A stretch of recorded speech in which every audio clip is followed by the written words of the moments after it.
करूँगा कि पाकिस्तान की तारीख़ में अगर पूरी तारीख़ का जायज़ा लें तो वो तो काफ़ी तवील सफ़र बन जाता है, लेकिन हम अपनी नॉन हिस्ट्री जिसको हम जानते हैं, जिसको हमने अपनी आँखों से देखा, तो दो नज़रियात जो थे सियासत में चले। एक को हम दाएं बाजू की जमात कहते हैं और एक को बाएं बाजू की, राइटिस्ट और लेफ्टिस्ट। ये दुनिया भर में होता है। आप यूके जाएं, अमेरिका जाएं, दुनिया के किसी मुल्क में जाएं तो दो एक्सट्रीम नज़रियात पर पॉलिटिक्स होती है। पाकिस्तान में लोगों ने वो वक्त भी देखा कि जब निज़ाम मुस्तफ़ा के नाम पर इस कौम के जज्बात से खेला गया, जब इस्लाम के निज़ाम को नाफिज करने के नाम पर कौम को धोखा दिया गया, और फिर ऐसे ऐसे हुक्मरान भी गुजरे कि जिन्होंने अशरों डेकेड्स तक हुक्मरानी की और इस्लाम के नाम को इस्तेमाल किया। ये वो लोग थे जो दाएं बाजू के पॉलिटिशियंस थे, ये राइटिस्ट पार्टीज थी। फिर हमने देखा कि गरीब आवाम के नाम पर सियासत हुई, लोगों के हुकूक के नाम पर सियासत हुई। लेफ्टिस्ट आए, उन्होंने भी हुक्मरानी और इक़्तिदार के मजे लूटे, अपनी जायदादें बनाई, करप्शन की दौलत से दुनिया भर में अपनी बिजनेस एम्पायर खड़ी की। लेकिन नाज़रीन मोहतरम, इस गरीब आवाम को कुछ ना मिला, ना इस आवाम को हुकूक मिले, ना इस आवाम को बुनियादी राइट्स मिले, ना इस आवाम को इज्जत मिली जिस इज्जत का वादा करके वो लोग इक़्तिदार पर पहुंचे थे।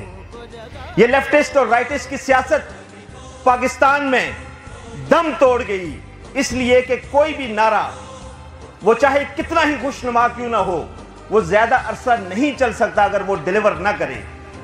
फिर इसके बाद क्या हुआ? जब अवाम ने उनके मकरूह चेहरे देखने और समझने शुरू किए, तो फिर कौम को एक खुशनुमा नारा और दिया गया, और उस नारे ने कौम के नौजवानों को, कौम के बच्चों को, कौम की बहनों को, बेटियों को, हर एक को अपनी लपेट में ले लिया। और वो नारा, दोस्तान मोहतरम, दुख से कहना पड़ता है, ये कहते हुए मुझे दुख हो रहा है, जाती तौर पे दुख हो रहा है, वो नारा तब्दीली का नारा था। ये वो लोग थे जिन्होंने इस्लाम का नाम भी लिया, जिन्होंने गरीब आवाम का नाम भी लिया, जिन्होंने लेफ्टिस्ट और राइटिस्ट की सियासत को जमा किया। लेकिन हकीकत में अगर आप इनके चेहरे को देख, ना उस एक्सट्रीम पे जाओ, ऐसी क़यादत को पकड़ो, ऐसी जमात को पकड़ो जिसे इस्लाम की भी समझ हो, जिसे नजरिया पाकिस्तान की भी समझ हो, जो गरीबों के हुकूक को भी जानता हो, जो आइन को भी जानता हो, जो आलमी सतह पर इस्लाम का भी मुहाफिज हो, जो आलमी सतह पर पाकिस्तान के तशख्खुस को भी उजागर कर रहा हो। दोस्तान मोहतरम, ये है वो, खुदा की इज्जत की कसम उठा के आपको कह रहा हूं, हम नौजवान, मैंने इस्लामी यूनिवर्सिटी से मास्टर्स डिग्री हासिल की, हमने पढ़ा सियासत को भी, मजहब को भी। हम समझते हैं कि किसके नारों में दम है और कौन झूठ बोल रहा है। ये झूठे सियासतदान इस कौम के साथ मजाक कर रहे हैं पिछले 70 साल से। इस मुल्क की जायदाद को अपनी लौंडी बनाया, इस मुल्क की दौलत को। दोस्तान मोहतरम, लेकिन इनसे छुटकारा तब मिलेगा जब आपके अंदर शऊर आएगा, आपके अंदर शऊर आएगा, आप अपने हुकूक को पहचानेंगे, आप सही क़यादत को पहचानेंगे। और आखिरी बात करूंगा, टाइम नहीं है, कि दोस्तों बाज लोग ये समझते हैं कि वफादारी तब्दील नहीं करनी चाहिए।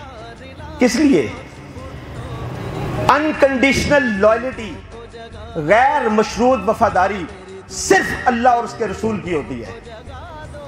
दुनिया में कोई शख्स, आप सियासतदान की बात करते हैं, आप पार्टी की बात करते हैं, आप किसी मजहबी शख्सियत को भी अनकंडीशनल लॉयल्टी नहीं दे सकते, आप किसी के साथ गैर मशरूत वफादार नहीं हो सकते।